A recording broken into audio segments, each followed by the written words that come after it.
안녕하세요. 별라디오와 서연에 오신 것을 환영합니다. 식당을 운영하고 있는 30대 여자입니다. 여러분은 결혼이 뭔지 진지하게 고민해 보신 적 있으신가요? 저도 결혼을 했지만 솔직히 그냥 생각 없이 이 사람이 좋고 이 사람이 믿을만하고 남들 다 하는 결혼 살면서 한 번쯤 해야지 하는 생각으로 한 것 같습니다. 지금까지 별탈 없이 잘 살았기에 더욱이 결혼이라는 제도에 대해 진지하게 생각해 볼 기회가 없었고요. 결혼에서 성공이란 단순히 올바른 상대를 찾음으로써 오는 게 아니라 올바른 상대가 됨으로써 온다는 글을 본 적이 있었는데 솔직히 맞는 말은 아니라는 걸 깨달았어요. 아무리 내가 노력해서 올바른 상대가 돼도 상대방이 그 마음을 저버리고 알아주지 않으면 비극으로 끝나는 게 바로 결혼이니까요. 저는 이번에 결혼이 뭔지, 또 가족이나 자식의 존재가 뭔지 생각해 보게 되는 사건이 제 앞에 터지고 말았습니다. 다른 누구도 아닌 저의 부모님으로 인해서 말이죠. 경상도 토박이인 저희 가족은 서울에서 대학을 다니고 취업한 여동생을 빼고 모두 계속 경상도에서 살고 있어요. 부모님께서는 합천에서 농사를 지으셨고 저는 고령으로 가서 보쌈집을 열고 결혼을 했습니다. 남동생은 본가에서 가까운 곳에 살면서 합천에서 경찰을 하고 있었고요. 결혼까지 서울에서 한 여동생을 빼고서는 가까이 사는 가족들은 자주 왕래를 하면서 살았네요.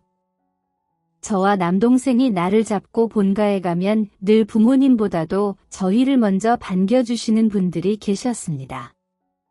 바로 김씨 아저씨 부부였죠. 김씨 아저씨는 저희 아버지의 무려 초등학교 친구십니다. 같은 동네에서 나고 자라 형제처럼 큰 두 분은 나중에는 부부끼리 친구가 되고 태어난 자식들도 친구가 되었죠. 멀리 사는 사촌들보다도 김씨 아저씨 내외를 많이 보고 자란 저희는 김씨 아저씨뿐만 아니라 김씨 아저씨 아내분께 늘 이모라고 부르며 잘 따랐습니다.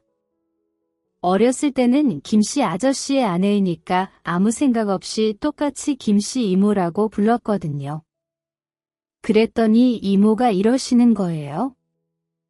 야 아들이와 나는 김씨라고 부르노 나는 안신디. 어린애들이 그저 김씨 아저씨랑 세트로 김씨 이모라고 부른 거죠. 이후로는 그냥 이모라고 불렀지만 막내였던 여동생은 떡이모라고 부르기도 했어요. 방앗간을 했던 이모는 늘 저희 집에 올 때 막한 떡을 가져오셨거든요. 본가에 가면 아버지나 어머니 목소리보다는 김씨 아저씨의 목소리가 먼저 들렸습니다. 아이고 우리 딸내미랑 아들내미 왔네. 야 우리 선정이 와 이리 삐쩍꼬란노 김씨 아저씨 와 계셨네요. 이제 이 집이 우리 집인지 김씨 아저씨 집인지 헷갈려요. 그래 내가 이 집 안방까지 꿰찰라고 그란다. 아이고 마 헛소리 말고 저 가서 양동이나 쌓아놔요. 선정아 잘났다 머문나 아이고 아가와 이리 바람 불면 휘 날아가게 말랐노. 가서 너희 어머니랑 같이 국수 먹자. 국수 너 온다 해서 멸치 육수 내놨다이가. 선정이 네가 잔치국수 억수로 좋아한다이가. 이모 전 안 보이세요? 예전부터 아주 누나만 예뻐하시지. 아이고 왜 우리 민우가 안 보이겠노? 키만 이렇게 커갖고 아주 저 눈에 나가 있어도 다 보이겠다. 가까이 살면서 심심하면 건너와서 점심 같이 먹고 안 심심해도 뭐 하나 생기면 같이 먹자고 건너와서 저녁 먹는 사이인 저희 부모님과 김씨 아저씨 부부는 어디가 누구 집인지 이제 신경도 안 쓸 정도로 허물없고 가까운 사이였어요. 두 집 모두 농사를 지었지만 본인 집 농사보다는 상대방 집 농사가 잘 됐나 걱정을 하는 사이였죠. 김씨 아저씨는 제 기억 속에 맛있는 걸 많이 해주시는 아저씨였어요. 어렸을 때 여름만 되면 연례 행사처럼 가까운 계곡으로 두 가족이 나란히 놀러 갔었는데 그럴 때마다 아저씨 손에서는 집게와 가위가 떨어지지 않았거든요.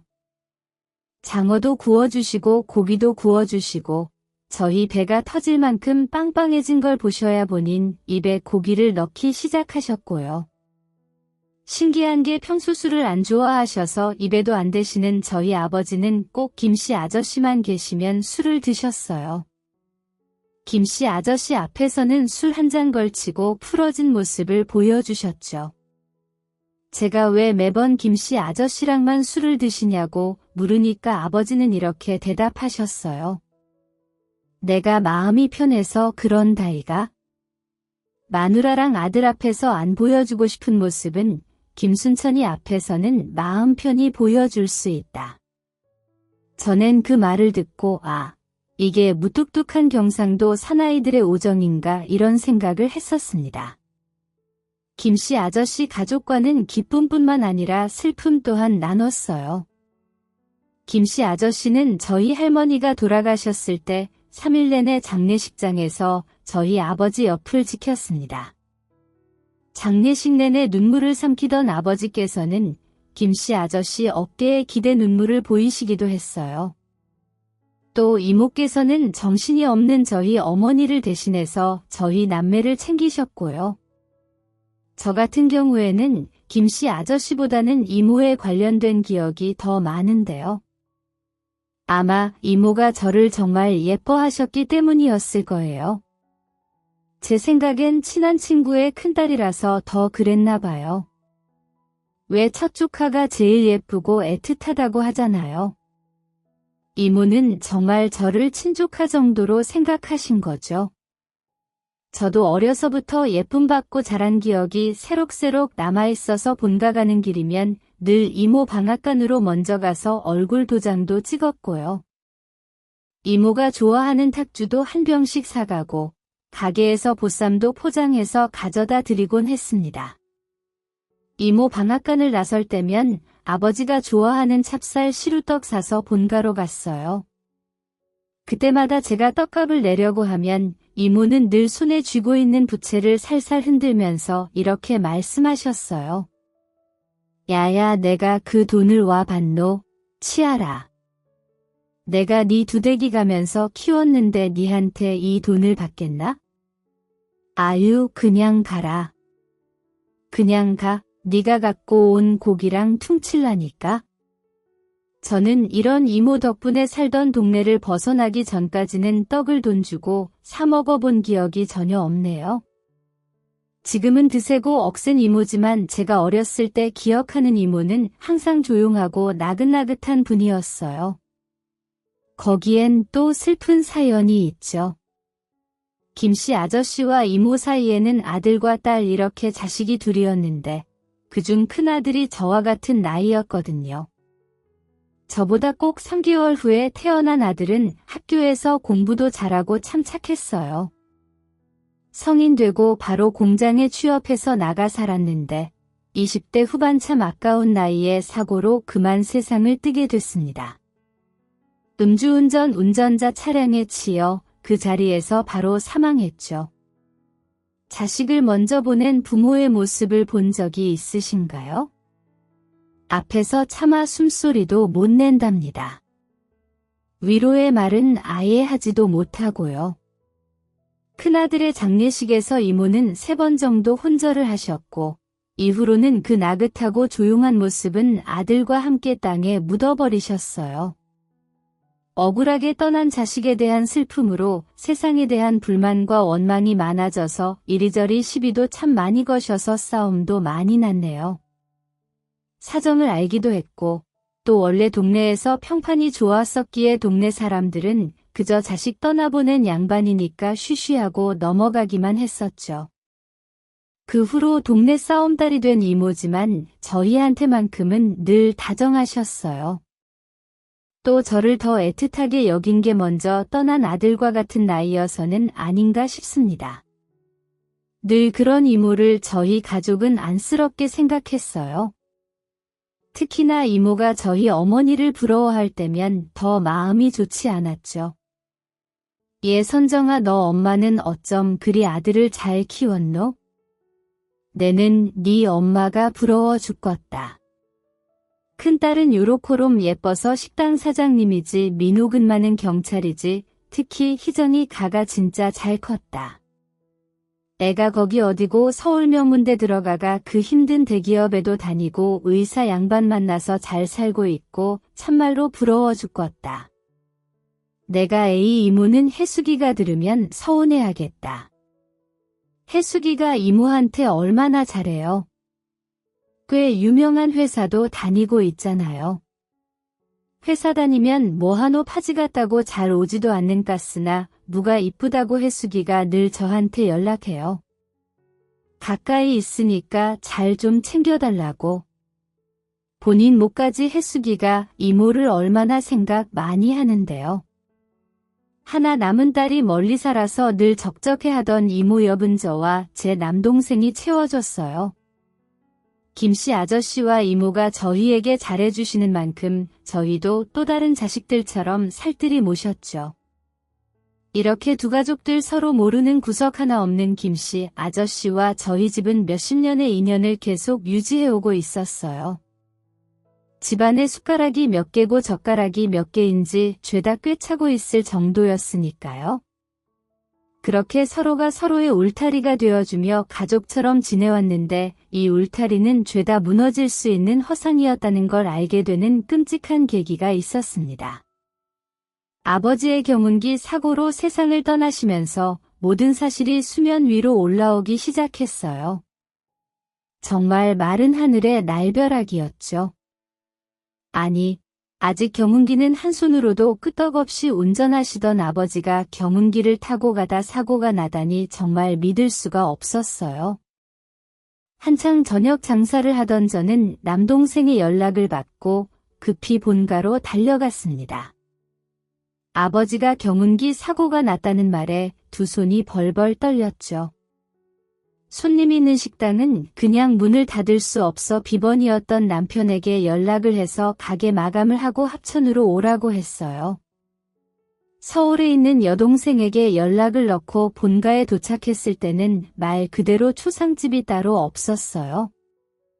적막한 집에 남동생 하나만 있었네요. 야, 민호야, 누나 왔나? 어떻게 된 거야?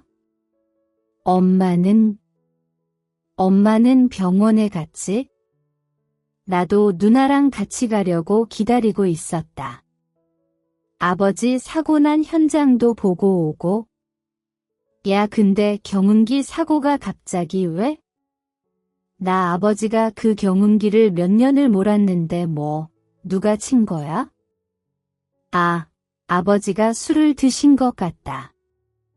술 먹고 탔다가 언덕 아래로 떨어져서 경운기에 깔려있는 거 동네 사람이 발견해서 신고했다. 미치겠네. 왜 술을 먹고 그걸 타는데 이게 다 무슨 소리인가요? 술을 잘 드시지도 않은 양반이 왜 갑자기 술을 먹고 심지어 경운기에 올라타 운전할 생각을 한 건지 도무지 이해가 가지 않더라고요.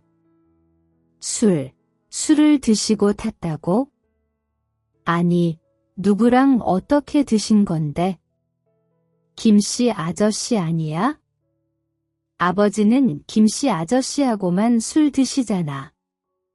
안 그래도 물어보려고. 김씨 아저씨 지금 엄마랑 같이 병원 갔다. 이모도 같이 가고.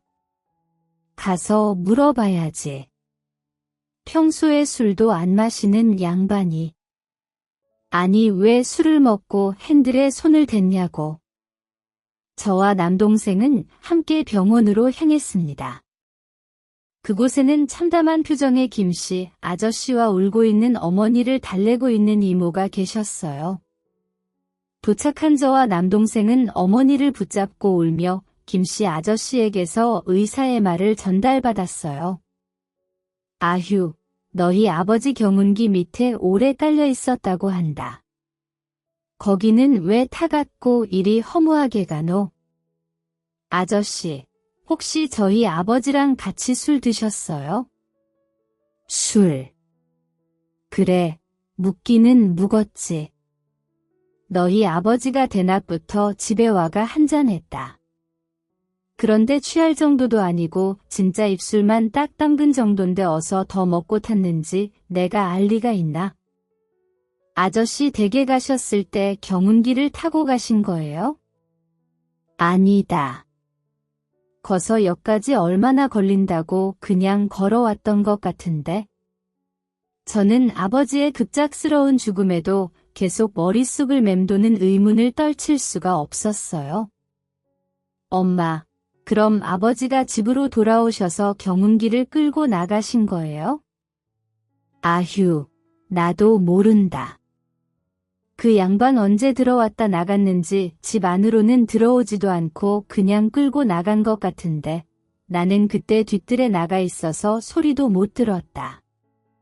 어머니는 눈물이 가득한 얼굴로 아버지의 마지막 모습을 더듬어 기억해 보셨지만 제대로 기억하지도 못하셨어요.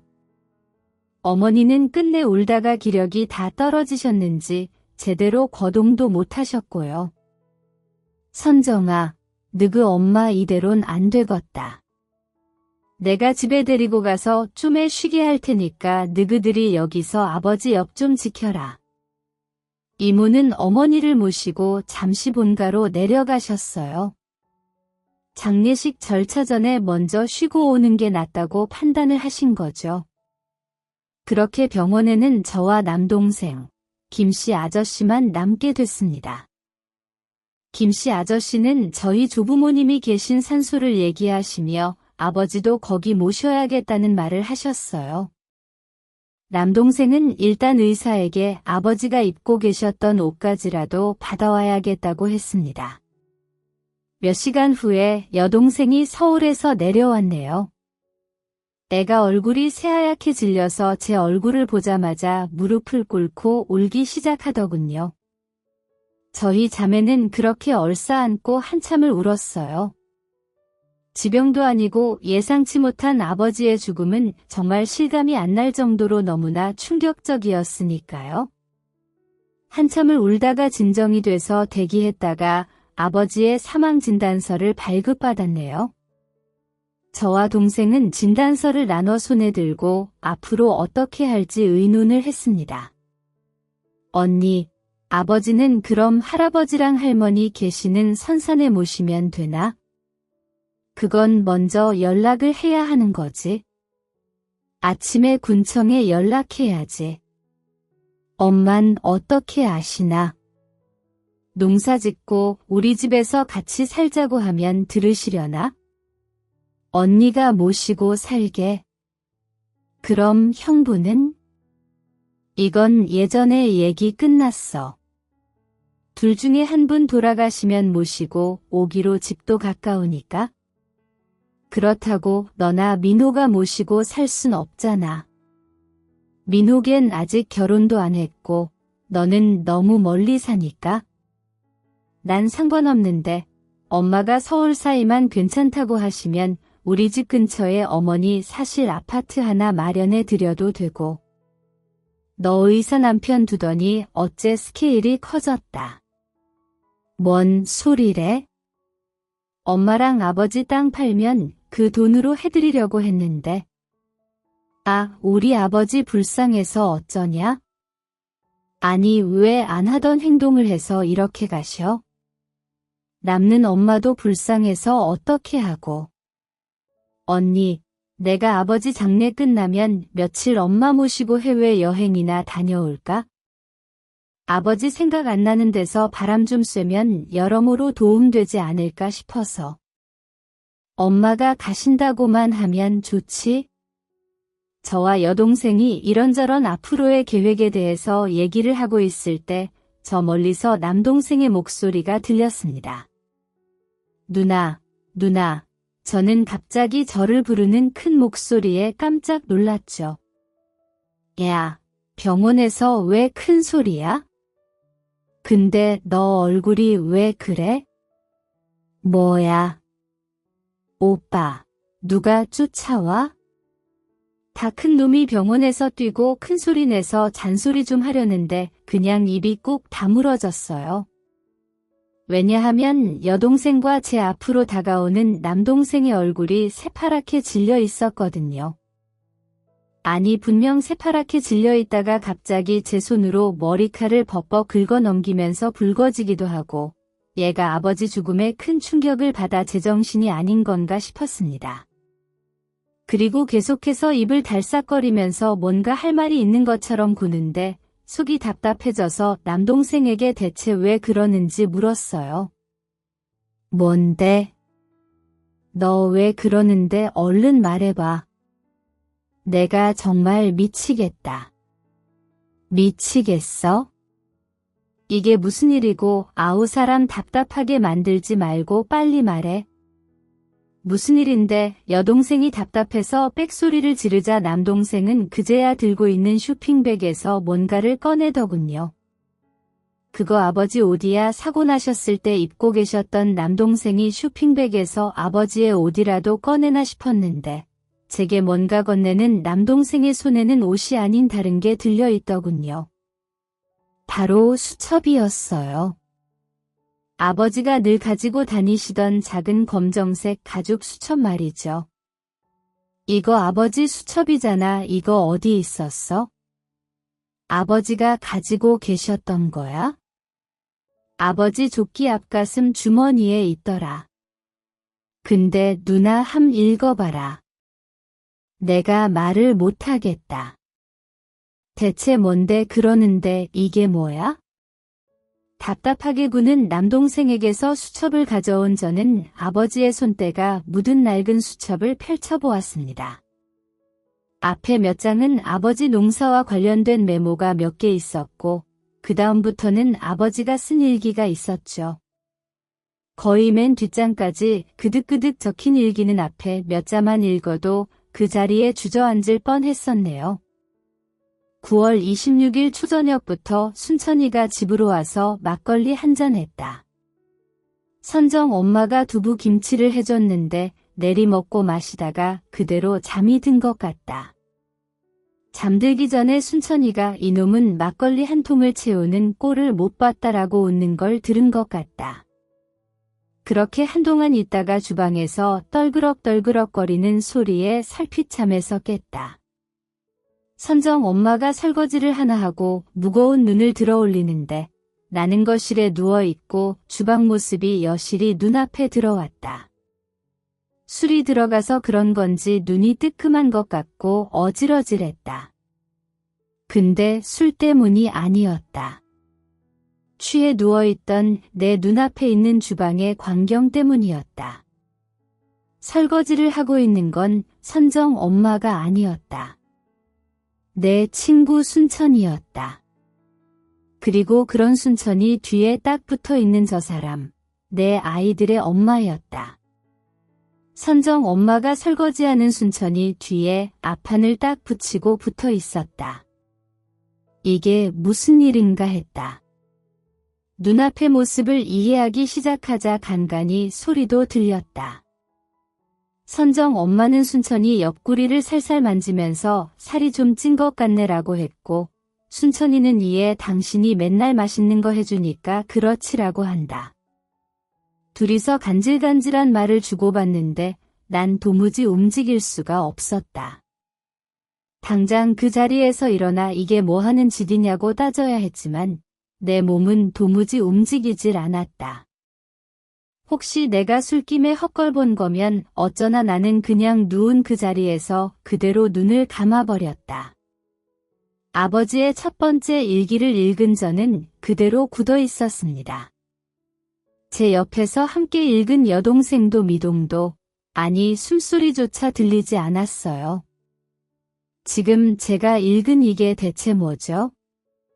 이건 몇 번은 봐온 아버지 수첩이고 이 필체도 분명 아버지 건데 저는 그대로 얼굴만 들어서 앞에 있는 남동생을 보며 침을 한 번 삼켰습니다. 그리고 이게 뭔데 아버지가 엄마를 의심했던 거야. 아니 그것보다 이게 진짜야? 아버지가 술 먹고 꿈꾼 게 아니라 이거 첫 일기가 거의 10년 전이잖아. 누나 더 읽어봐라. 더 있다. 아버지가 이 뒤로 저는 말을 잇지 못하는 남동생을 뒤로 하고 수첩을 넘기기 시작했어요. 며칠 간격으로 써진 일기는 죄다 아버지가 쓴 어머니의 불륜. 내 어머니의 불륜 일지나 다름없었어요. 10월 3일 미용실 간다던 사람이 안 와서 혹시나 하는 마음에 그 사람이 가는 미용실을 찾아갔다. 미용실 아줌의 말이 오늘 가게 안 왔단다. 환장할 노릇이다. 전화로 전화해서 받질 않아서 집에서 내일 기다렸다. 밤이 돼서 집에 오더니 뻔뻔한 얼굴로 머리하고 왔단다. 매일 가는 그 집으로 갔냐고 물으니 거길 가지. 요 조그만 동네 어딜 가냐고 하더라. 계속 안 좋은 생각이 들어 큰일이다. 10월 14일 오늘은 큰마음 먹고 외출한다던 선정 엄마의 뒤를 쫓아갔다. 그 사람 앞에서 내 친구랑 바람났냐고 물을 수가 없다. 앞에서는 차마 입이 안 떨어진다. 내 눈으로 확인해야겠다 싶어서 미행을 했다. 선정 엄마는 버스를 타고 한참을 가다 생전 처음 와보는 동네에 내리더라. 골목으로 들어가 어느 건물로 들어가길래 따라가 보니 앞불사 다방이다. 다방 친구 모임을 이렇게 으슥한 다방에서 하나 이런 생각을 하고 있는데 선정 엄마가 나비처럼 하늘하늘 날아가 앉는 곳은 먼저 와서 기다리고 있던 내 친구 순천이 옆자리였다.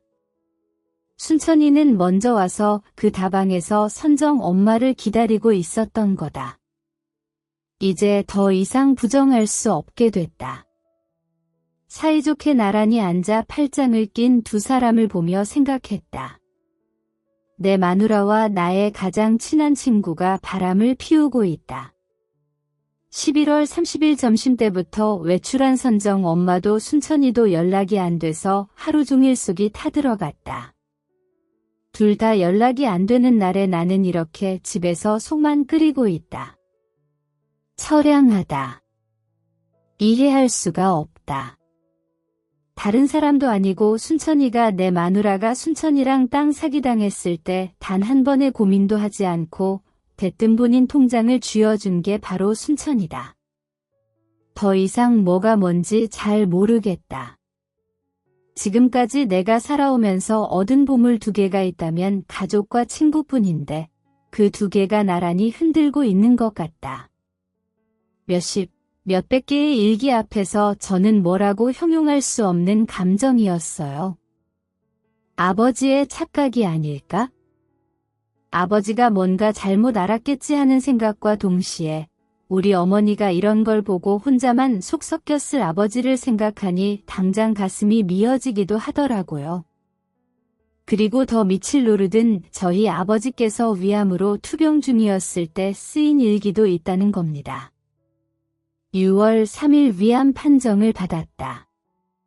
속이 타들어가던 게 선정 엄마의 바람 때문이 아니라 암세포 때문이었을까 일찍이 가서 발견해 천만다행이었다. 선정 엄마는 당장 병원에 입원하자고 한다. 사람 붙여줄 테니 걱정 말라고. 내가 걱정하는 게 그게 아니라는 걸 이 사람은 알기나 할까. 내가 없는 틈에 순천이 그 자식과 아예 살림을 차리는 건 아닌지 걱정을 하고 있는데 7월 21일 병원에만 있으면서 병원 밥만 먹으니 입맛이 아주 뚝뚝 떨어진다. 그래서 선정 엄마한테 연락을 해서 반찬 몇 개만 가져다 달라고 하니 본인은 바쁘다고 나중에 간다는 소리만 해댄다. 안 온 지가 일주일은 다 되어가는데 오늘도 나중에 소리만 하니 속이 쓰리다. 내가 병원에 처박혀 있으니 그 사람 얼굴은 매일같이 반질반질해진다. 장애물 같은 남편이 알아서 비켜주니까 순천이랑 손뼉 치며 놀고 있겠지. 매번 오는 헌정이랑 민호 얼굴 보기가 점점 힘들어진다. 희정이 전화를 받아도 오래 얘기를 못하겠다. 애들 앞에서 웃기도 힘들고 잇몸으로 더 이상 비밀을 간직하고 있기도 버겁다. 그리고 거의 끝장에 있는 아버지의 외모에 저는 간신히 버티던 이성의 끈을 놓고 바닥에 주저앉았어요. 아버지는 흐릿한 글씨체로 이렇게 적어 놓으셨죠. 그 무엇보다 무서운 건 하나뿐인 아내를 잃은 것도 50년 지기 친구를 잃는 것도 아니다. 그저 우리 아이들이 걱정이다. 애들이 아내 관수도 못한 무능한 아버지라고 생각할까? 그게 제일 두렵다. 가정도 못 지킨 애비 취급할까 봐 가장 무섭다. 뭐라 용기 내어 해결도 못하는 못난 애비라. 아이들에게 너무 미안하다. 아버지의 글은 저를 주저앉혔어요. 아무 말도 못하는 저와 여동생에게 남동생은 주먹을 바르르 떨더니 또 쇼핑백에서 뭔가 꺼내 저희에게 넘겼어요. 그건 바로 액정이 다 나가 있는 아버지의 휴대폰이었죠. 이렇게 다 깨졌어도 켜지기는 켜진다. 나도 처음에는 믿고 싶지도 않았는데 여다 있더라. 아버지가 사진도 남겨놓으셨다. 주저앉아 있는 저를 대신해 여동생은 당장 바스라져도 이상할 것 없는 휴대폰을 건네받아 확인을 했습니다. 이윽고 여동생의 입에서는 기가 차다는 듯이 한숨이 새어나왔죠. 저는 이 모든 일을 당사자에게 들어야 한다고 생각을 했습니다. 당장 아버지 장례를 치러야 하는데 이런 억울한 일이 사실인지 여부를 알아야 했고, 사실이라면 어떻게 해서든 아버지가 묻히시기 전에 해명이나 사과를 들어야 한다는 생각밖에 없었어요. 키정아 제부는 언제 와? 이제 출발한다고 하는데 그럼 너랑 민호랑 같이 여기 있어봐. 아, 장례지도사 번호. 내가 너한테 보낼게. 나는 엄마한테 가야겠어.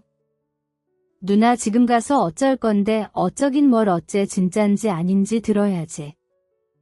아버지가 저렇게 누워 계시는데 땅에 들어가시기 전에 진실이 뭔지 아셔야 하는 거 아니야? 그럼 나랑 같이 가자. 키정아 일단 혼자 있어봐라. 네 형부도 조금 있으면 올 거야? 알았어. 근데 언니 아까 김씨 아저씨랑 같이 있었다고 하지 않았어?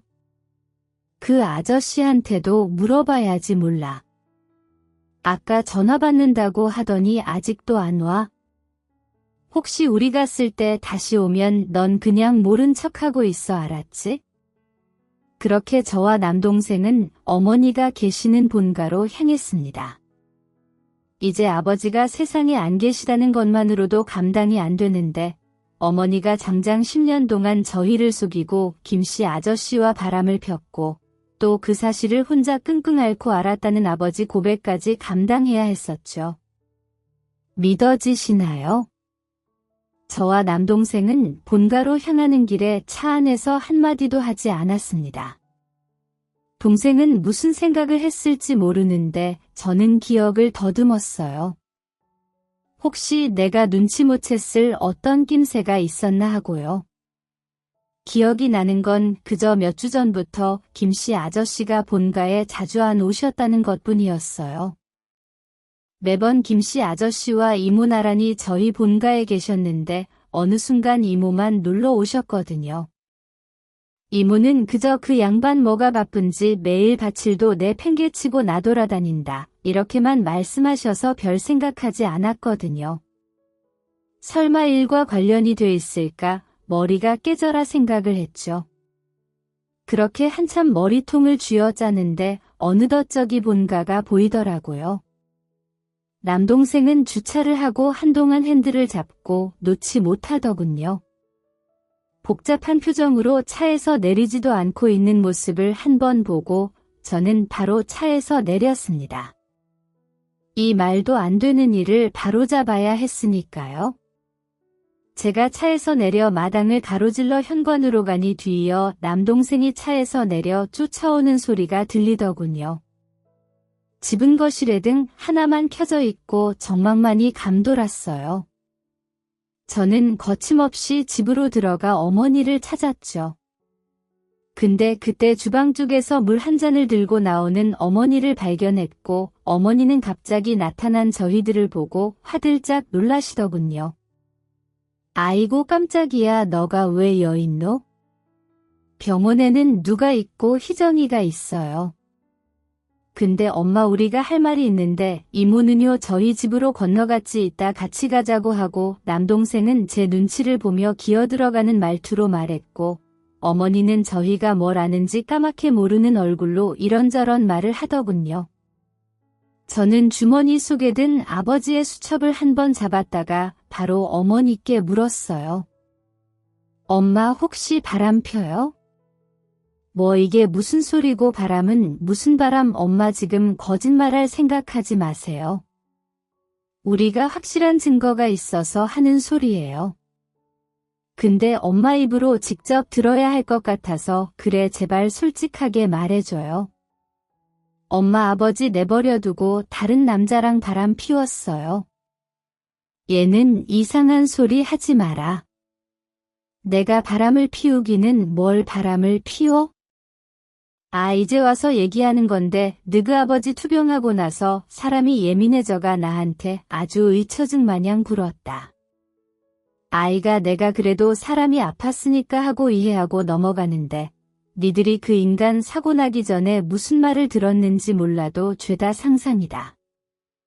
상상. 아휴, 어떻게 아버지 돌아가신 날 이런 말을 할 수가 있노? 그런 일 없다고, 말도 안 된다고 단호하게 말하는 어머니를 보고 솔직히 아까 차에서는 이런 부정을 바라기도 했습니다. 어머니가 아니라고 하면 그만이니까요. 하지만 제 눈으로 직접 증거를 본 이상 물러설 수 없었습니다. 저는 그대로 아버지 휴대폰을 켜서 어머니의 얼굴에 들이밀었어요. 아버지가 직접 찍은 둘이 팔짱을 끼고 몸을 밀착시키고 있는 어머니와 김씨 아저씨의 모습을 말이죠. 눈을 가느다랗게 뜨고 먼지 보는 어머니는 그대로 입을 손으로 틀어막고 놀라시더군요. 그리고 한탄처럼 언제 저런 걸 찍었어 하고는 눈만 도르르 굴렸습니다. 그걸 본 남동생이 이렇게 말했어요. 어머니, 대체 어떻게 그러실 수 있어요? 아니, 바람을 피워도 김씨 아저씨랑 정말 미쳤어요. 아버지가 불쌍하지도 않냐고요. 울분에 차고함을 지른 남동생의 말에 어머니는 눈을 한 번 질끈 감더니 꼭 다물고 있던 입을 열었어요. 내가 잘못했다. 나도 정말 너무 힘들어서 그랬다. 너희 아버지 암 걸리고 병원에 있을 때 그거 뒤치다꺼리 하느라고 몸도 마음도 이 엄마가 많이 지쳤다. 지쳤어. 그때 도움 준 게 김씨 그 양반이다. 내가 무슨 힘이 있노? 힘들 때 옆에서 잘해주는 사람한테 마음이 조금 기울어지지. 근데 그게 다다 진짜 잠깐 만나고 말았다. 참말이다. 저는 그렇게 말하는 어머니 앞에 이번에는 아버지의 수첩을 들어 보이며 이렇게 말했어요. 진짜 엄마 끝까지 거짓말이네요. 여기까지 와서 우리한테 어쩜 이러실 수 있어요?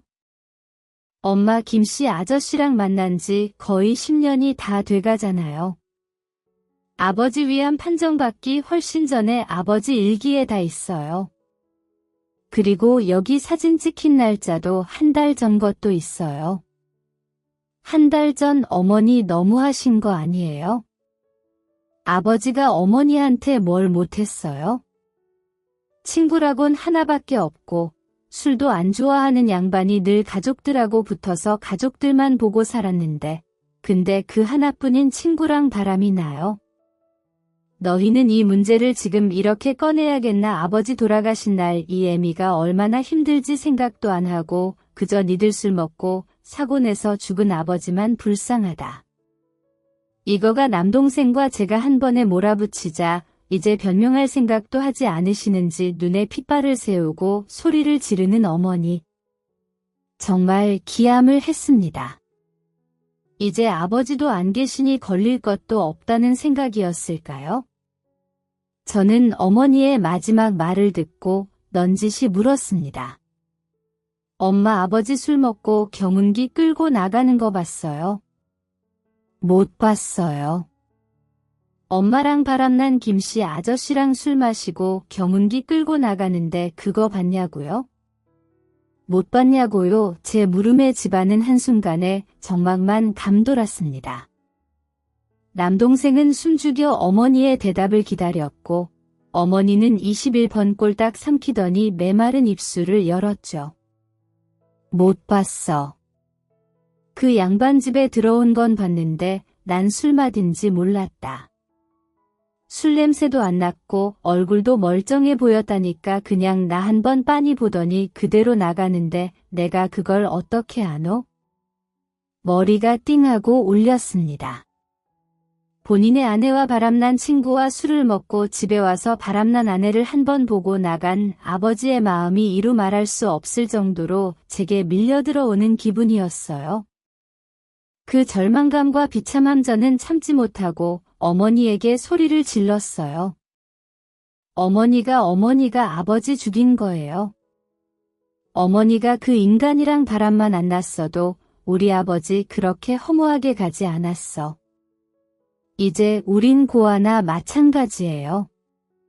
하나뿐인 아버지 그렇게 가시고 10년간 가족들 속여가며 딴 남자 만난 어머니는 없는 걸로 할 테니까 선정아 내 이름 부르지도 마. 그리고 어머니 아니 당신이랑 그 인간 둘 다 우리 아버지 장례식에 얼굴 비칠 생각도 하지 마. 오면 바로 내가 세상에 있는 창피란 창피는 다 주고 쫓아낼 테니까. 일말의 염치가 남았으면 그 꼴도 보기 싫은 더러운 낯짝 보이지도 마. 알아들어 저는 그대로 집을 나왔습니다. 남동생도 바로 저를 쫓아나와 운전대를 잡았죠. 저희는 바로 병원으로 향했고 저희 둘의 마음은 갈기갈기 찍혀 있었어요. 그저 혼자 외롭게 타들어간 속이 아물 새도 없이 눈 감고 있는 아버지 생각만 났네요. 병원에 도착하자 제 남편과 제부, 그리고 장례지도사가 와 있었어요. 저희는 바로 아버지의 장례식을 시작했습니다. 조용히 무슨 일이 있었냐 묻는 여동생에게 남동생은 아버지 일기에 나온 게 모두 진실이고 앞으로 어머니를 없는 사람 취급할 거라고 했죠. 여동생은 그 말을 듣고 참담한 표정으로 고개를 끄덕였어요. 새벽에 장례식은 시작됐습니다. 친지들에게 연락을 돌리고 빈소를 마련하면서 내내 끔찍한 두통에 시달렸어요. 그 새벽에 먼 곳까지 오는 사람들은 가까이 사는 친지들과 동네 사람들이 전부였죠. 빈소를 방문한 조문객들은 하나같이 저희 어머니를 찾더라고요. 그도 그럴 것이 사이가 소원한 것도 아닌 부부가 배우자의 장례식 자리를 지키고 있지 않으니 이상해 보이긴 했을 거예요. 저희 셋은 그 물음에 아무 말도 하지 않고 그저 말을 돌릴 뿐이었습니다. 그때는 어머니에 대한 얘기는 전혀 입에 담고 싶지 않았어요. 그렇게 점점 시간이 가면서 빈소 조문객이 늘어나기 시작했어요. 온 동네 사람이 다 모인 것 같았죠. 새삼 저희 아버지가 얼마나 괜찮은 분이셨는지 실감하게 됐었네요. 근데 끝까지 그런 취급을 받고 혼자 그런 아픔을 감춘 상태에서 가시다니 정말 아버지 영정사진을 바라보지 못하겠더라고요. 빈소가 사람으로 반쯤 차갈 때쯤 저를 다급하게 부르는 남동생의 목소리가 들렸습니다. 누나 저기 육개장을 퍼담다가 남동생이 턱짓을 한 곳으로 눈을 돌리니 그곳에는 다시는 보고 싶지 않은 인간 2명이 떡하니 신발장 앞에 서 있더군요. 바로 어머니와 김씨 아저씨, 그리고 이모와 이모, 딸 해숙이까지 4명이 나란히 들어오는데 제 눈에는 그저 그 2명 어머니와 김씨 아저씨 2명만 들어왔어요. 제가 그 2명에게서 눈을 떼지 못하고 있으니 남동생은 귀가에 떼고 작게 물었습니다. 어쩔 거야? 어쩌긴 뭘 어째 쫓아내야지? 저는 손에 육개장이 묻은 국자를 든 채로 빈소 입구로 향했어요. 어머니는 왜 이제 오냐고 다가와서 묻는 친척들과 동네 사람들에게 뭐라 말을 하고 있었죠. 저는 그대로 나란히 서 있는 김씨 아저씨와 어머니 사이로 제가 든 국자를 던졌습니다. 엄마야 이게 먹고 선정아 이게 뭐 하는 기고 언니 제가 던진 국자 때문에 한순간 장례식장은 고요해졌습니다.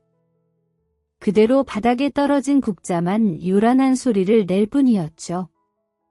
저는 제게 뭐 하는 짓이냐고 묻는 어른들 말에 대꾸도 하지 않고 그 둘만 쳐다보면서 말했어요. 여기가 어디라고 와요?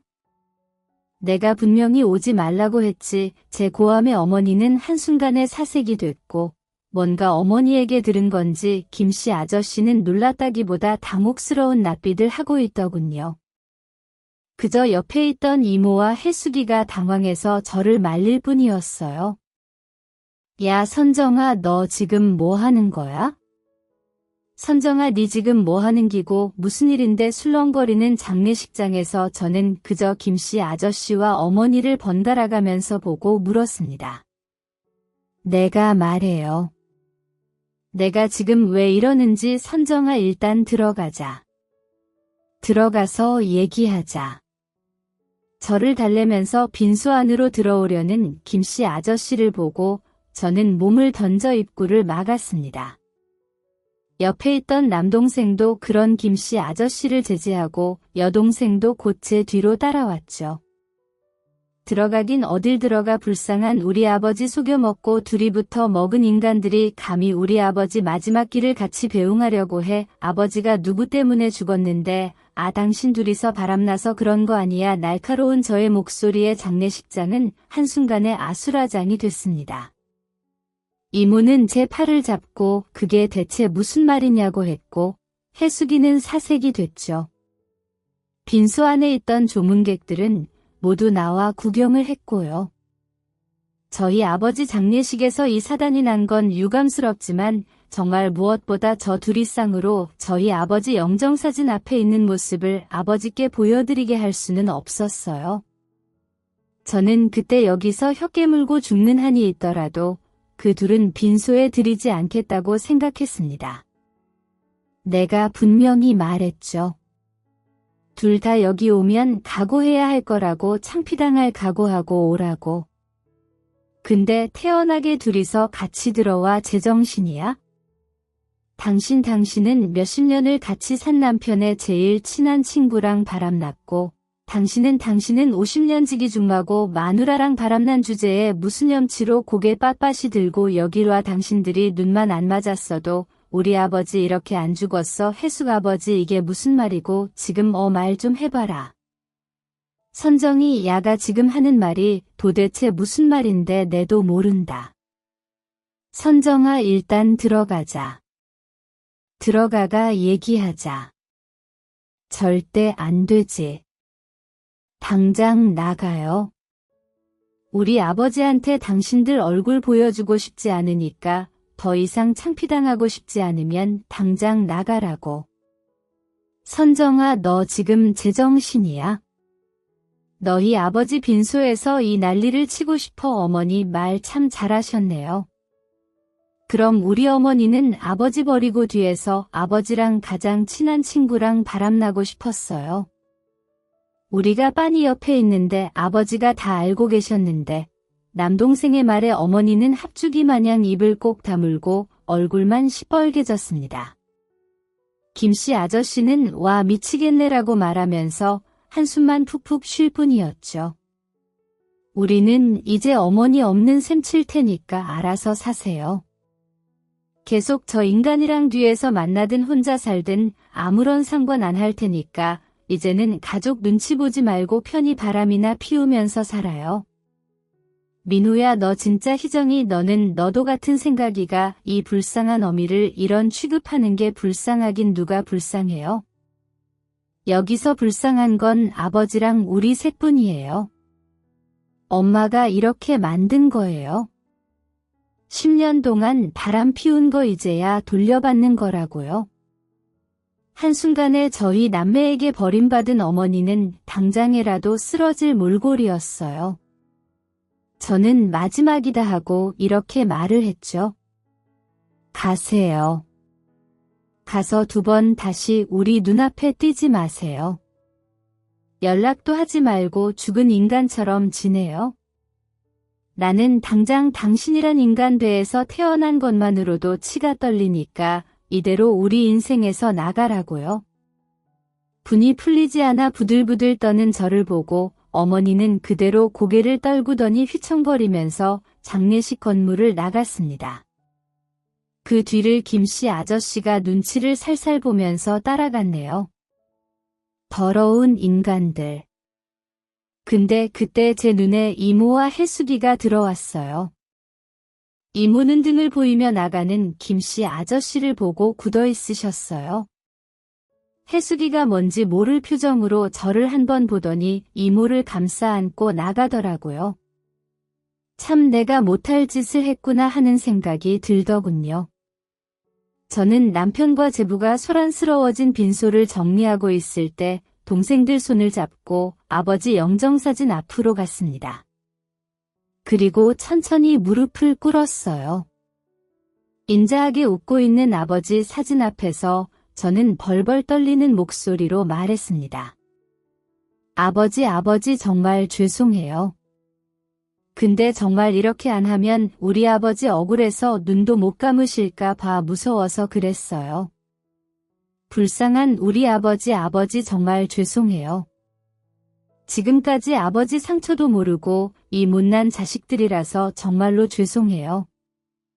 저는 제대로 말도 못하다가 넘어가는 소리를 내며 엎어져 울었고 남동생과 여동생은 그런 저를 보다 제 옆에 함께 무릎을 꿇었습니다.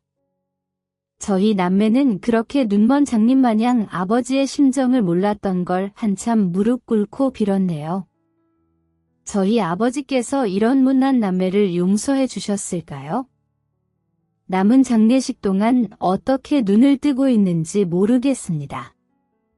입관식에서 몸에 있는 수분이 다 빠져나가라 울고 그 후에는 껍데기만 남은 것처럼 이리저리 움직이기만 했죠.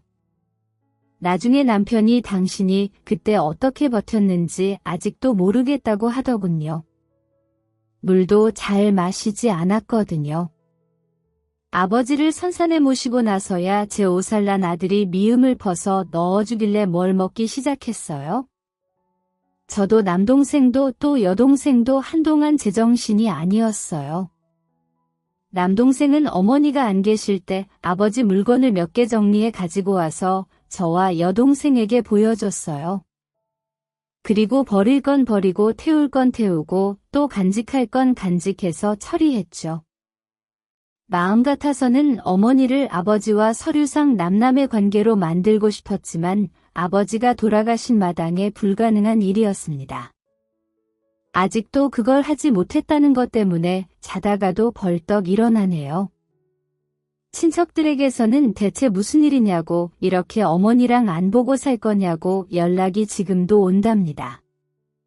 저는 우리 가족 일이니까 우리가 알아서 할 거라고 말만 했네요. 어머니는 몇 번 저희에게 연락을 해왔습니다. 저희 남매가 다 차단을 해서 연락을 받지 않자 제일 만만한 제가 아는 식당까지 찾아오셨네요. 저는 동네뿐만 아니라 경상도 전체에서 얼굴도 들고 다니지 못하고 싶냐고 했고 어머니는 말 한마디 떼지 못하고 갔습니다.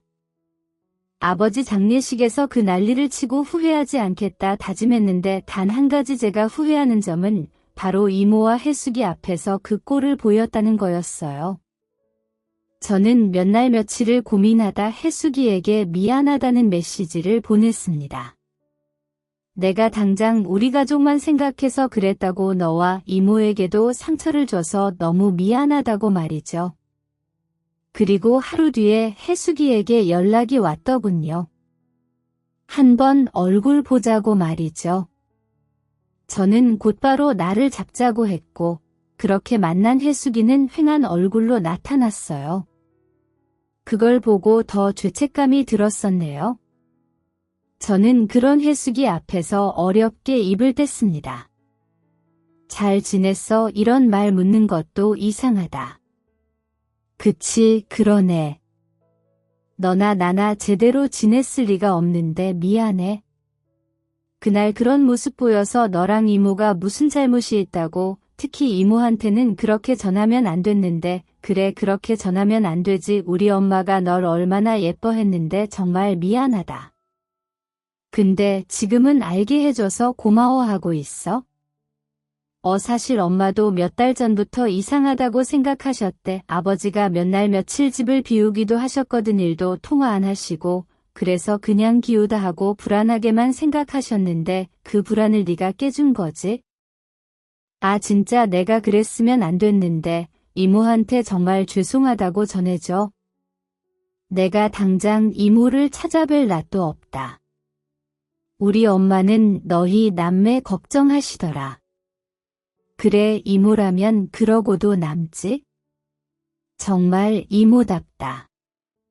우리 엄마 아빠랑 이혼하신데 뭐 정말 내가 설득하긴 했지만 뭐 마지막 결정은 엄마가 하셨지. 아버진 울고 불고 매달리는데 어머니가 이제 완강하셔.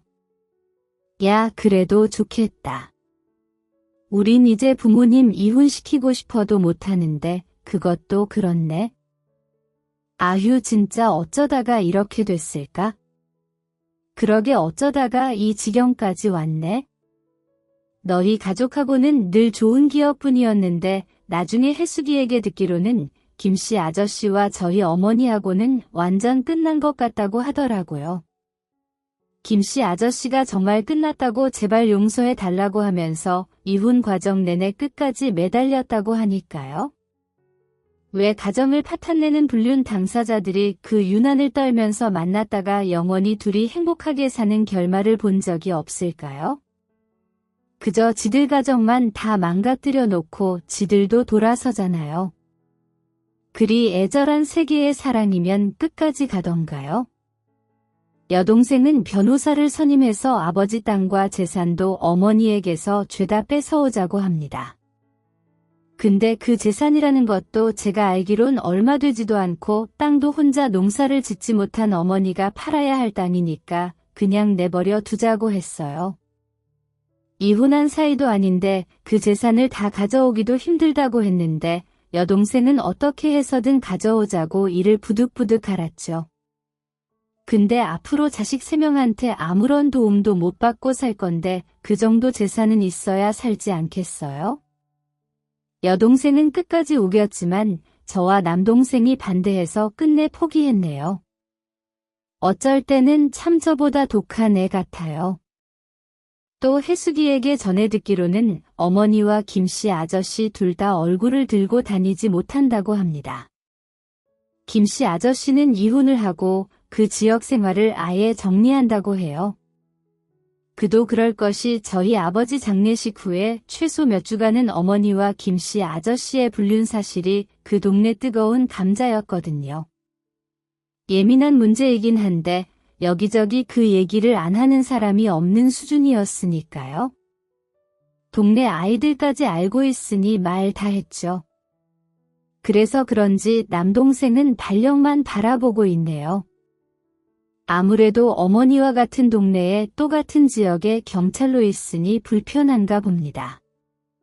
이사할 집을 알아보고 있다는데 발령이 언제 날지 알 수 없어 답답하다고 합니다.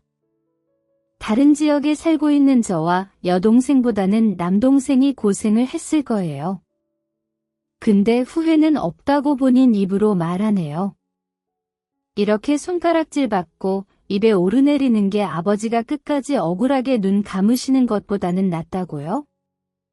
그렇게 아버지가 돌아가시고 어머니라는 인간과 연을 끊은 지 몇 달은 흘렀는데 아직도 그렇게 바라는 아버지 꿈을 꾸지도 못하고 모르는 번호로 종종 전화가 오고 있어요.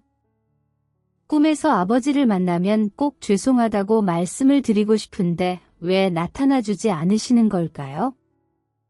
혹시 장례식에서 그런 꼴 보였다고 저를 벌 주시는 걸까요? 그런 거라면 달게 받고 끝까지 기다려야겠죠. 아버지가 저를 용서해 주실 때까지 말이죠. 요즘 황혼 이혼이다 뭐다 마치 유행처럼 번지고 있잖아요. 자식들에게 미안해서 참고 참다가 하는 어른들이 많으니까요. 이혼도 이제 흠이 아니고 필요하다면 해야 한다는 인식이 자리 잡아가고 있기도 합니다. 저는 이혼이 자식들에게 상처가 될 수 있다고 생각하지만 그것보다도 욕망의 눈이 멀어 가족을 배신하는 게 몇 배는 더한 상처가 된다고 봅니다. 그러니 부디 세상에 있는 모든 부모님들, 모든 배우자들이 가족에게 더 큰 상처를 주기 전에 차라리 이혼이라는 선택을 했으면 합니다. 제발 일을 다 저지른 후에 걸리지 말고 차라리 본인의 마음을 빠르게 알아차리고 이혼을 했으면 좋겠네요. 본인 마음도 모르고 이리저리 놀다 끝내 걸려서 몇 배로 부풀어진 상처를 가족에게 주시지 말고요. 부모라면 자식과 가족에게 책임이 있는 사람이라면 부디 제대로 된 선택을 하시길 바랍니다. 저와 동생들은 앞으로 남은 인생 동안 그 책임을 다하지 않고 배신을 선택한 어머니에 대한 원망과 또 혼자 그 고통을 모두 안고 가는 걸 선택한 아버지에 대한 죄책감을 지고 살 겁니다. 분명 어느 순간 그 상처가 치유는 될 테지만 흉터는 남을 것 같아요. 저도 동생들도 그저 남은 가족들끼리 그 흉터를 매만져주고 보듬어주면서 살아갈 테죠. 저도 자식 있는 부모로서 자식에게 어리석고 잘못된 선택을 한 결과물을 절대 보여주지 않기 위해 노력할 겁니다.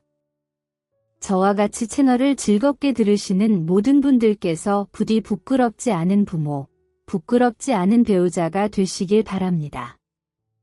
모두들 행복하시고 건강하세요.